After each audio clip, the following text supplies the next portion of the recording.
So today we are talking about marriage and deception, and I'm hoping that today's message is going to give us some insight in some of the things that we have covered, and I'll point some of those out as we go. In a nutshell, I came up with what I call the 3 C's of Haran, and that is customs, contracts slash covenants, and culture. And so today we're going to look at some customs, some covenant or contract, and culture in this teaching today. And I'm hoping that it'll help us understand some of the things that we have dealt with prior. As we talked about how when it comes down to sin, during this time and throughout Genesis, um, sin is not identified. Paul tells us that sin, where there is no sin, there is no death. There is no where there is no law, there is no knowledge of sin. And so he tells us in Romans that death reigns from Adam to Moses. And the reason why death reigned from Adam to Moses is that the lives that people were living, they didn't even know that they were sinning.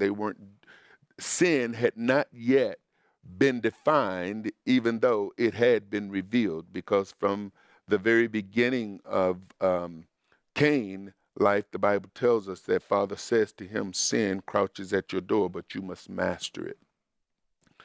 But it doesn't tell us or define it. And so as we go through, we're going to see that some of the things that Abraham and Isaac did, it falls into a category that we, on this side of the New Testament and on this side of the commandments, the law and the Torah, we would clearly see it for what it is. But on their side, it would be somewhat viewed differently. People of various cultures have customs that may be viewed as unusual or unseemly or just downright wrong by people of other cultures. For us to see somebody bowing down to a golden image would be an abomination in our sight, but in their sight and in their culture, they would be viewed as somebody who is, how would you put it, holy, righteous, devout, you see. But to us, it would be something that is just wrong. It would be idolatry.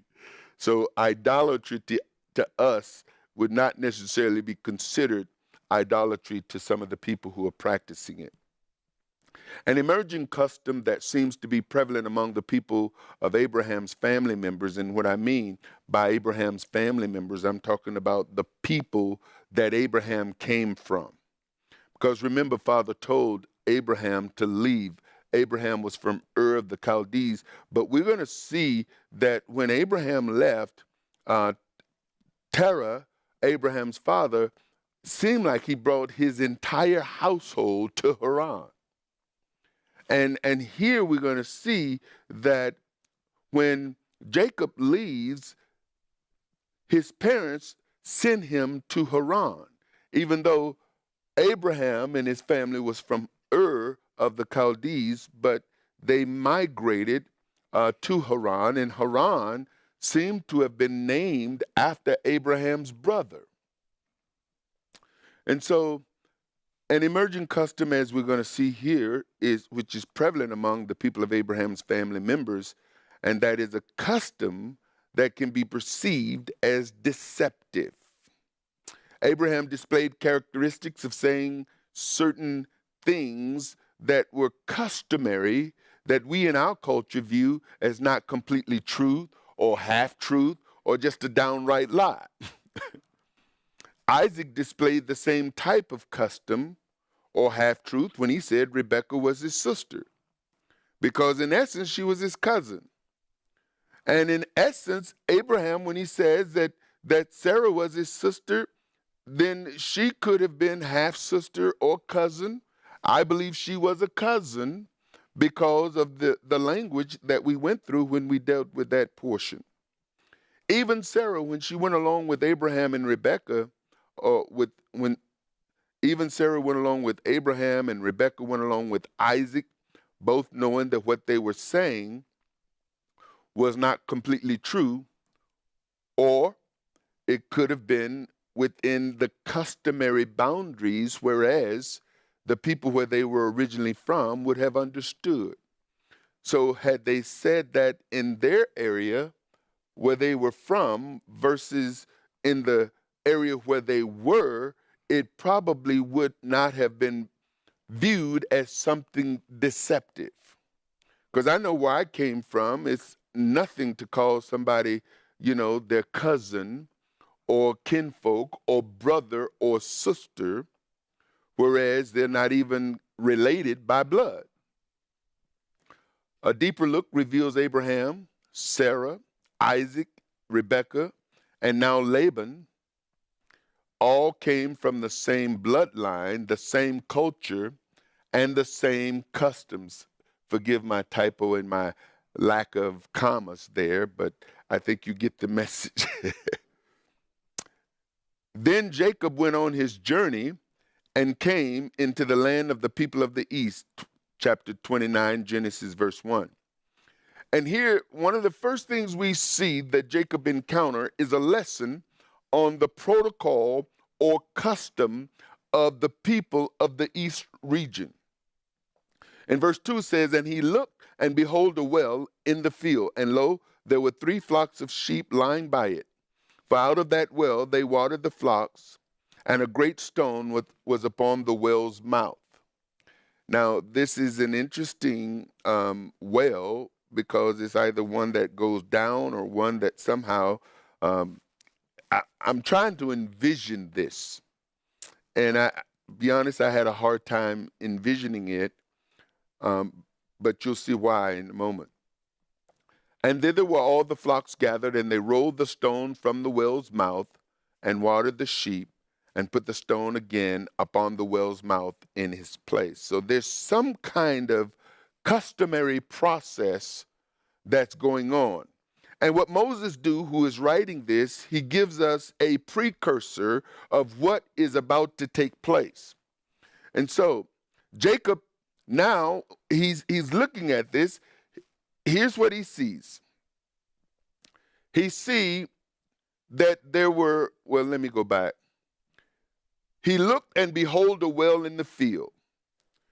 And there were 3 flocks of sheep lying by it. You see, so he's identified 3 flocks, possibly 3 shepherds who have 3 flocks, and there's the well, and the sheep are simply laying out in the field. And during this time of day where Jacob comes from, this is not how things are done. So Jacob is going to ask the men where they were from, and when he learned they were men of Haran, he asked about Laban, the son of Nahor. And so Jacob said unto them, "My brethren, where you be from? Whence be ye?" And they said, "Of Haran are we." And he said unto them, "Do you know Laban, the son of Nahor?" And they said, "We know him." And he said unto them, "Is he well?" And they said, "He is well, and behold, Rachel, his daughter, is coming with the sheep." And so at this point, when Jacob sees what's going on, Rachel is coming with sheep, he sees a sight he does not understand, and so he questions it. Why? Because he doesn't know or understand the protocol or custom. And here's where I'm going to reveal to you what I call the 3 C's of Haran: custom, contracts, and culture. And Jacob didn't understand this. So from his entrance into the region, he was introduced to a different way of life, but maintained his way of doing things. So it's like going into a different country where they speak a different language, they have different cultures, they do things a little bit different. And now here you are, and all you have is your concept of how you do things. I remember when I went to Kenya for the first time, and I had to take a shower out of a bucket. It was very different than what I was accustomed to. But to the people, that was, everybody did it. As a matter of fact, the same thing in Nigeria. And then I come to find out that folks who come here from Nigeria and folks who come here from Kenya, well, we have showers. Well, all you got to do is turn on the shower and take a shower. They got buckets in the shower where they run water in the bucket. It takes showers in America like they take showers in Nigeria, which is not how Americans take showers. Why? Because that's a custom. This is how they are accustomed to doing things. Of course, after a while, all that kind of stay out, especially when Americans start teasing them about it. And here we see the shepherds, the sheep, and the well custom. Now, you can easily miss this if you're reading it. And he said, "Lo, it is yet high day. Neither is it time that the cattle should be gathered together. Water you the sheep and go and feed them." You see, it's like these people's customs are different than where you came from, Jacob.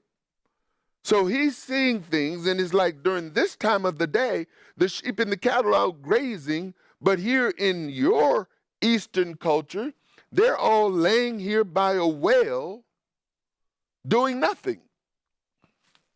And you'll see how this play out. So they explain the protocol or custom to Jacob, and here's what happened. He says, "We cannot."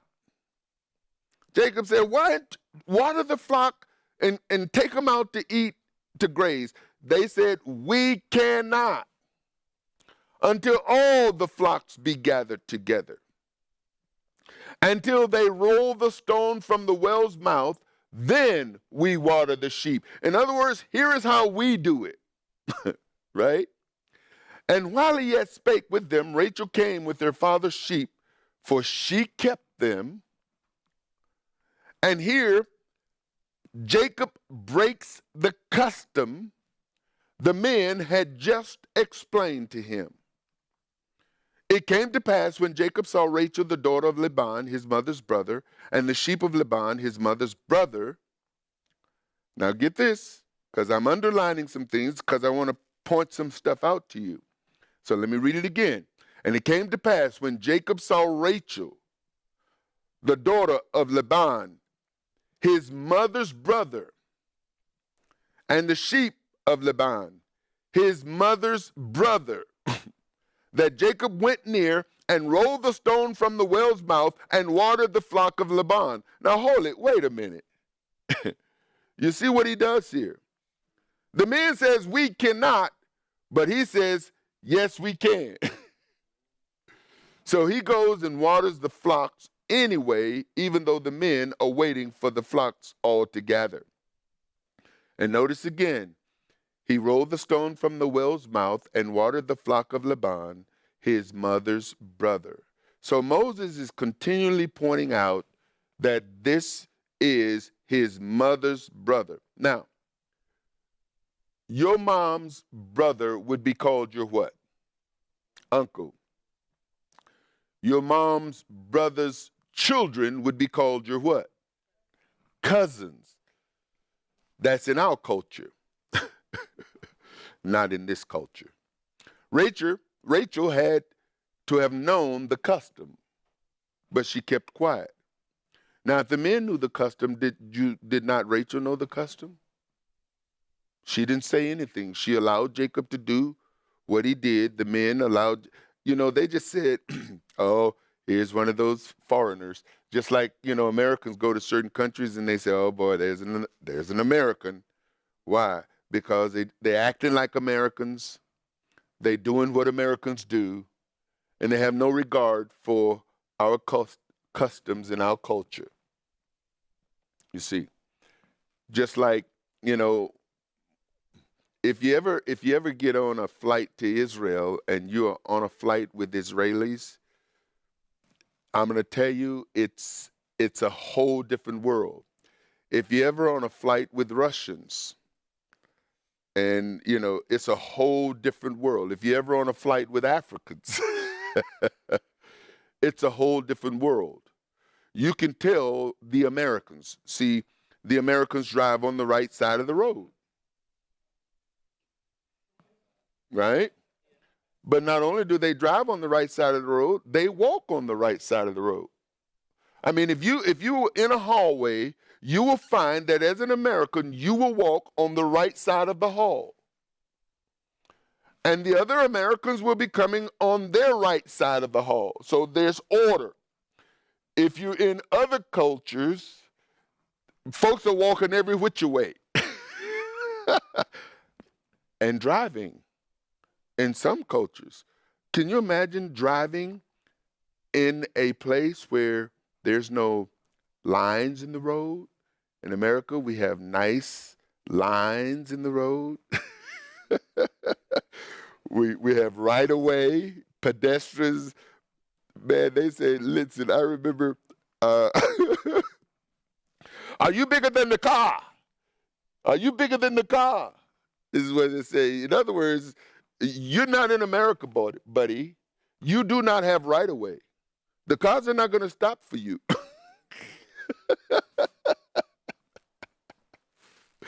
You learn real quick, right? So Rachel understood the customs. The men understood the customs. Jacob didn't know the customs. And as a result, he did something that was uncustomary, and everybody keeps quiet. Then Jacob kissed Rachel and lifted up his voice and wept.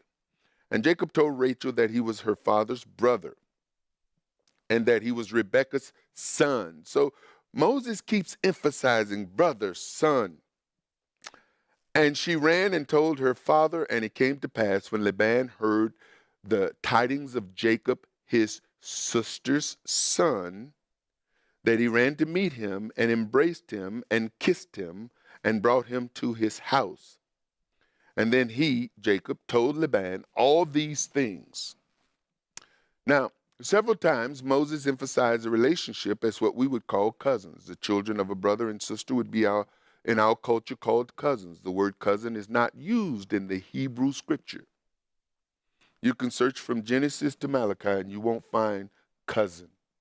It's used twice in the New Testament scripture, and it's in relationship to Elizabeth. The first, when Mary goes to visit Elizabeth, her cousin, and secondly, after when Elizabeth's cousins come over as she's giving birth, I believe. Genesis 29:14. And Laban says to him, surely thou art my bone and my flesh. So when Jacob explains to Laban all of the things that he explains, then Laban acknowledges him as his bone and his flesh. And he abode with him the space of a month. So now Jacob is living with Laban for a month, and Jacob has got his eyes on some things, but he's also serving in Laban's house. So Laban calls Jacob his brother, whereas we would call them cousins. And here's where it takes a turn. And Laban said unto Jacob, because thou art my brother. Now, he doesn't call him cousin. Now, one of the words here is kinfolk, but he specifically uses the word brother. And he says, because you are my brother, shouldst thou therefore serve me for naught? Tell me, what shall thy wages be? And here's where, in the Hebrew, when people say brother, like in here, some people acknowledge each other as ak or aki. And that's, what's up, brother? Okay? And this word, ak, means brother of same parents, half-brother, same father, relative, kinship. But what's interesting here is the usage. It's brethren 332 times, brother 269 times, another 23, brotherly 1, kindred 1 time. And so it was not unusual to call a family member brother or a family member sister. You get this? So when Abraham says she's my sister, is it part of a custom where he comes from? When Isaac says she's my sister, is it part of a custom? Of course, using these words interchangeably. And we're going to see that when we get further into Genesis, when Jacob brings his, what we would call grandsons, and elevate them to son status and give them tribal land, just as his own flesh and blood, bone, or from his own loin, you see. And so Laban had two daughters. The name of the elder was Leah, and the name of the younger was Rachel. And then there's this interesting verse 17. Leah was tender-eyed. Now, this can go in a variety of directions, but the primary word here is weak,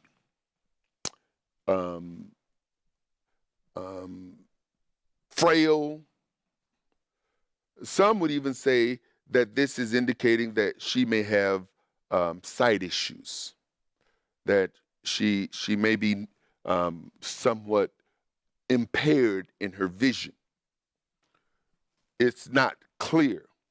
But one thing is clear is that her description seems to be opposite of the description of her sister.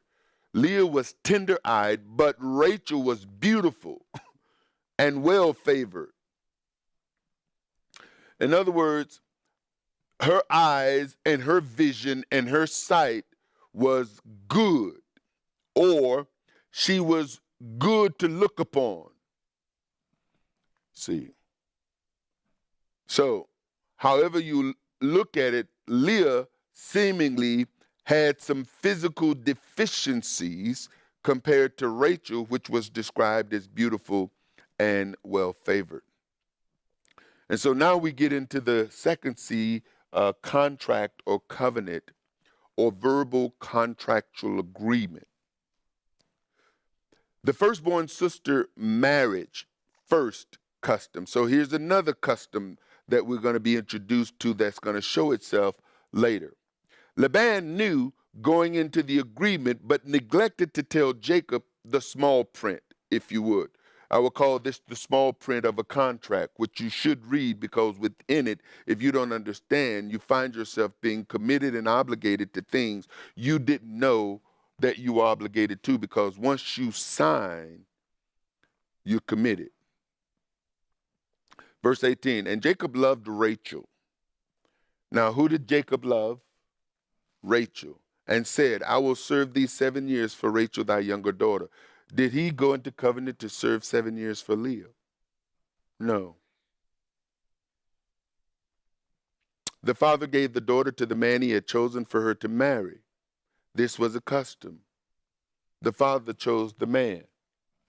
The father chose who the daughter would marry. In today's customs, the father gives away the bride, but it is the bride who chooses for herself who she will marry. And what I find is that there's some things that are taken from the Bible that are customs within our community, but partial custom. There's some things that are taken, but not in the whole context. Only take what you can use and leave the rest.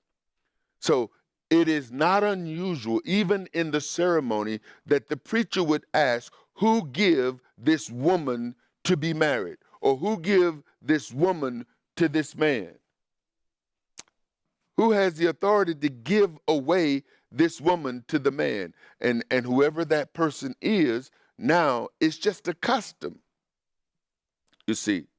So where does this custom come from? Well, it comes from the Bible, but the context of the custom that is being applied today, I mean, it is very unusual in our American culture for the father to choose the man for the daughter. And oftentimes the daughter has absolutely no say in biblical culture who she marries, because that right is the right of the father. Even when it comes down to agreements that a daughter makes or agreements that a wife makes, that if the father or the husband override those agreements or those contracts, legally they cannot be binding in scripture, but that's not the case in our culture. If a wife signs a contract, she's bound to that contract regardless to what the husband say. See? And it's some of these things that causes individuals to be deceived into thinking that this culture and custom and the Constitution actually comes from the Bible, which makes it a biblical type of pseudo Christian country, even though, it isn't. But all of this stuff is embedded within the psyche of our thinking.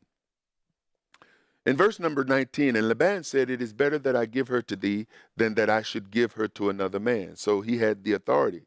So he says, it's better to give her to you than to give her to somebody else. So abide with me.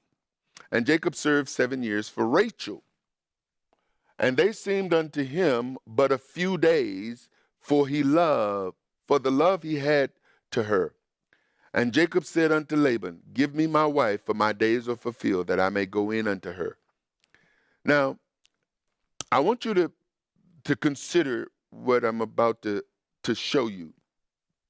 Now, Jacob served this time and now will end up doing time with the woman he had not chosen. In verse 22, and Laban gathered together all the men of the place and made a feast. So what do we have here? We have a wedding feast. And this feast is going to last 7 days or a week. The custom for marriage was a 7-day feast, and the people of the region were either in on the knowledge of this custom that the firstborn sister marriage, first custom, or were made partakers via invitation. So what Laban is going to do, because the entire community is in on it. Laban knows that he has an agreement with Jacob, right? And so he knows also if what he's about to say is true, then Jacob doesn't know this, but Jacob has already violated protocol and custom from day one when he entered in. The moment he removed that stone from that well and watered those sheep, and nobody said nothing, indicate that Jacob either wasn't open to learning about the customs where he was, nobody bothered to explain it to him, and so here he's operating out of ignorance. And when it comes to the custom, which could be customary, which could be law, the law of the land, ignorance is no excuse. You can do things out of ignorance, but that doesn't hold up when you're dealing with the customs. And so it behooves us that if we're going to go into a different land, we need to learn the law of that land. When you cross the imaginary boundary from a city to a township, or from a state to another state, you are in a totally different jurisdiction.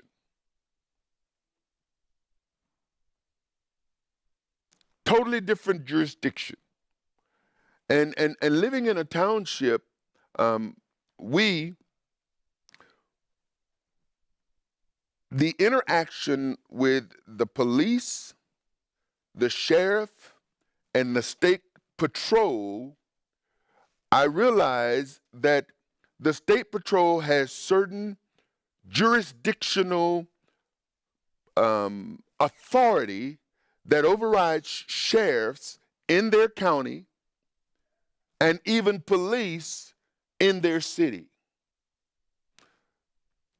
When there is a certain type of accident, it seems, at least this is in York County where I live, that if there is an accident where there's injury, the state police are the ones who is responsible for the oversight. The sheriff will show up, the police will show up, but they all default to the state police. Now, I'm saying that to say all of those individuals know who and where the lines of authority are. I learned when I was going through this whole detaxing system that, you know, you've got various courts.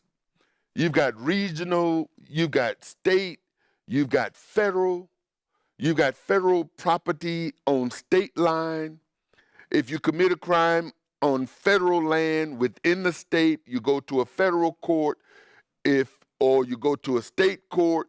In state courts, you have to have certain representation. In federal courts, you have to know the Constitution of the federal, the Constitution of the United States does not hold up in many cases within a state court and vice versa. And so people can be quoting constitutional law, not realizing that you got a state constitution and a federal constitution. Jurisdiction when it comes down to taxes. I mean, there's quite a bit of stuff going on, and if you don't know the law and where you are in application of that law, you may have some challenges. Leah was in on it, for she would have to lay with Jacob. So she knew something, because if they're putting together a wedding ceremony,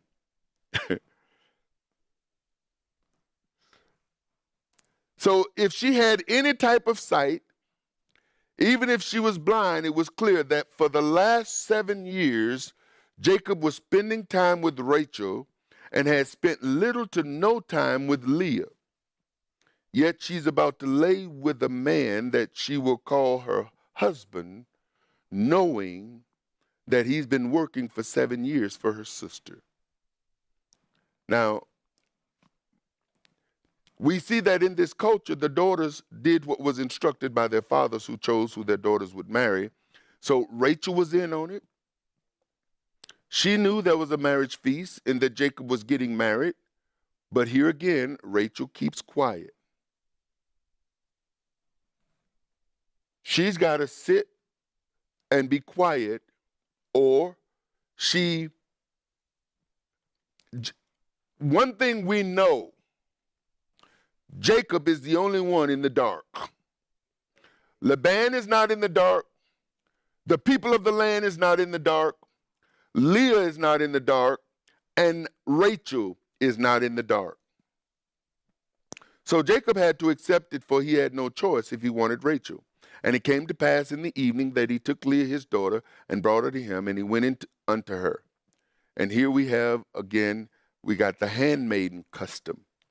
Because I find it interesting that we go all the way back. Now, we don't see anything about handmaidens with Noah, right? Noah, his sons were married, and they didn't have no handmaidens on that boat with them, right? The first time we see handmaidens has to do with Sarah. Sarah has a handmaiden who is Hagar, and she probably had other handmaidens, but she certainly had a handmaiden from Egypt, and she took that handmaiden and gave it to her husband to be a surrogate mother.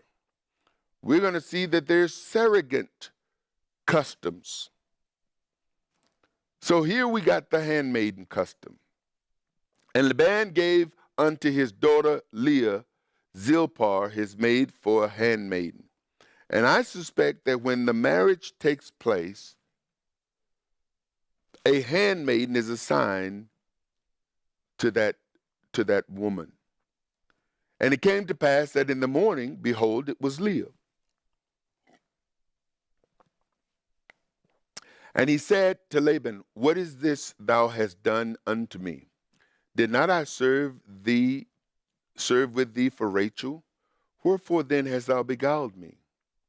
Now, here it looks as if Laban has now deceived. This word beguiled is deceived. When and looking back, when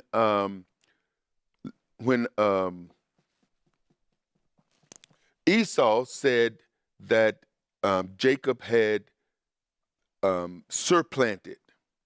So there's a difference between surplanting and beguile.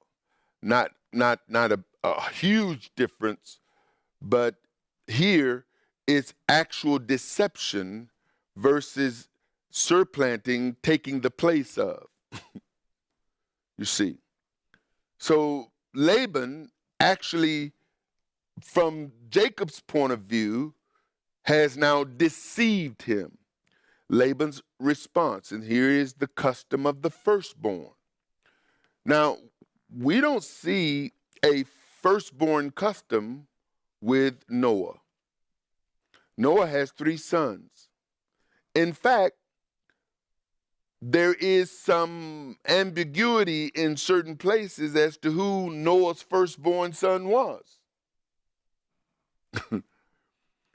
But now we come to find that for some reason Sarah has this knowledge of the firstborn as it relates to the actual wife versus the firstborn as it relates to a handmaiden, because Abraham tells Sarah her handmaiden, which she has given, is hers to do whatever she wants. And one of the first things she want to do is get the handmaiden's son away from the son, which was Sarah's, which was the actual firstborn and son of promise. And we find that when it comes to that son, that all of the other sons that Abraham has, he gives gifts and send them away. So there's something about this firstborn. And then we see that this culture, because Jacob understood this birthright, whereas we find that there's this birthright now that shows up when it comes down to Jacob, which seems to be applied when it comes down to Isaac as it relates to Abraham, but it was not necessarily spoken of until Jacob now desires the birthright, which I suspect comes from the culture that Abraham came out of, because now we see that not only is there a custom of a firstborn, but it is not necessarily simply allocated to the male, because Leah is the firstborn as far as the daughter is concerned. And Laban said, it must not be done in our country to give the younger before the firstborn. And this firstborn is the Hebrew bikira, versus, which is in relationship to the female, versus the Hebrew bikor, which is in relationship to the male. Now, what's interesting is that there has not been a commandment concerning the firstborn, because that won't come until Moses goes up into the mountain to receive these instructions from the Almighty. But it's embedded in the culture of Abraham, because we see it keeps showing up, and it first shows up on the scene in relationship to Abraham and his offsprings. So this passage reveals to us that there was a firstborn custom in Haran amongst Abraham's kinfolk, which could shed light on the birthright and the blessing of the birthright or firstborn. Another custom amongst his people is the week-long feast or celebration of the marriage. And so now that Jacob realized, okay, because Laban doesn't break the covenant. He just doesn't reveal to Jacob the small print of the covenant, which is part of the custom. And if, in fact, it was customary and law, then it certainly makes sense why everybody went along with it, assuming that everybody else knew what was going on. So there was no need for anybody to say anything. So Leah had to have known. Rachel had to have known. Laban certainly knew. And the people that was at the feast obviously knew, or they was brought into it. Another contractual agreement for another wife and handmaiden, and another 7 years of labor. Verse 28, and Jacob did so and fulfilled her week. Why? Because now, here's the thing about a covenant, a contract. Just because you don't understand the small print, don't mean you get out of it. So now Jacob fulfilled her week. Now, this fulfilling her week indicates that for 7 days, Jacob was with Rachel. For 7 days, with Leah for 7 days. And I would suspect that that's who he slept with for 7 days. And Rachel doesn't seem to have an issue with this.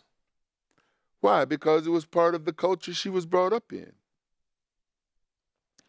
And Jacob did so, fulfilled her week, and he gave him Rachel, his daughter, to wife also. So here's the picture.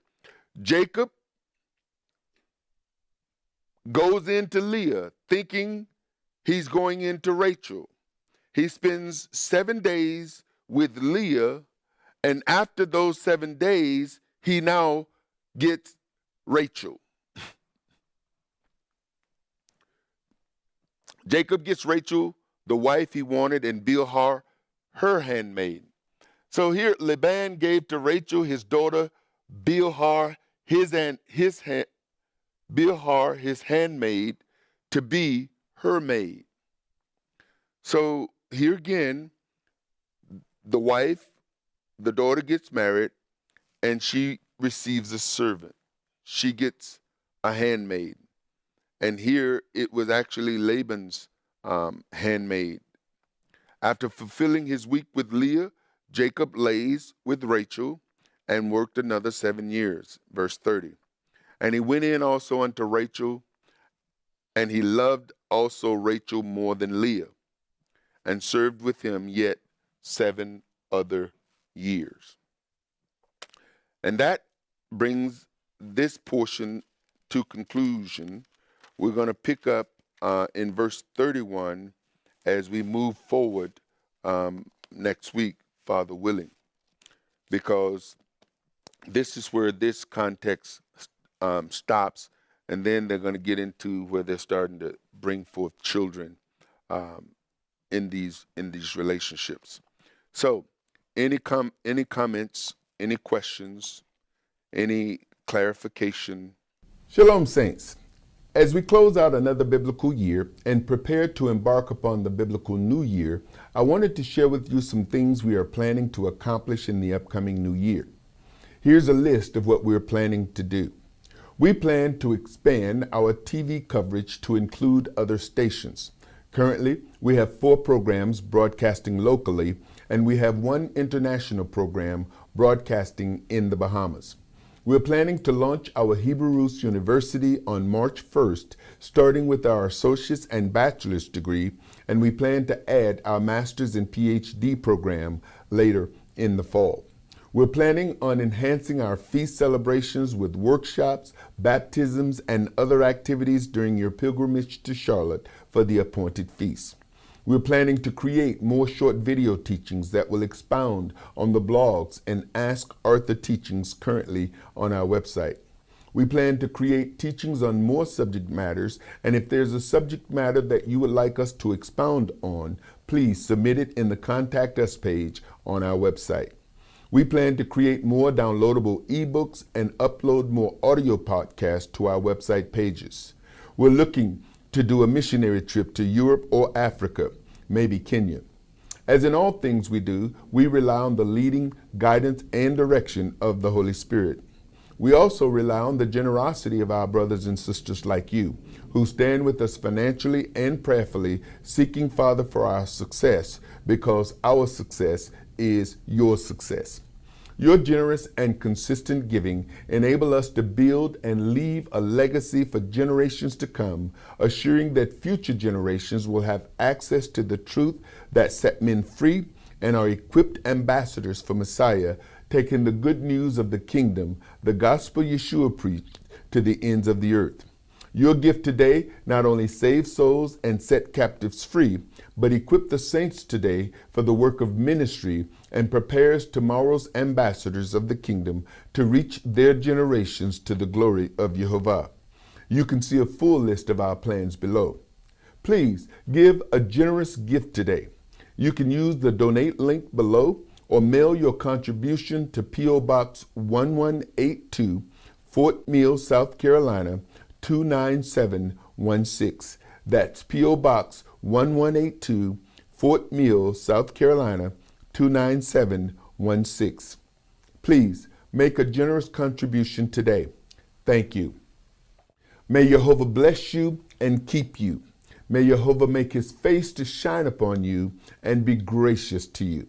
May Jehovah lift up his countenance upon you and give you peace. Amen. Shalom. In Deuteronomy 16:1, we're commanded to observe the month of Aviv and keep the Passover unto Jehovah thy Elohim. For in the month of Aviv, Jehovah thy Elohim brought thee forth out of Egypt by night. When is the month of Aviv? In the Hebrew roots and Messianic assemblies, there are as much division and confusion as there are in all world religions. The division and confusion comes from interpretations and schools of thoughts or the various philosophies. Much of the confusion causes problems for those who are new to the faith and for those who are not properly equipped or discipled to study scriptures for themselves, and therefore they rely on others to do it for them. In this teaching, the month of Aviv, we cut through the confusion and explain when the month of Aviv is according to Scripture and why we wait for and begin our year with the Aviv barley and sighting of the new moon. Get your copy today and learn how to celebrate Passover in its appointed time and observe the month of Aviv. Get your copy today at ArthurBaileyMinistries.com.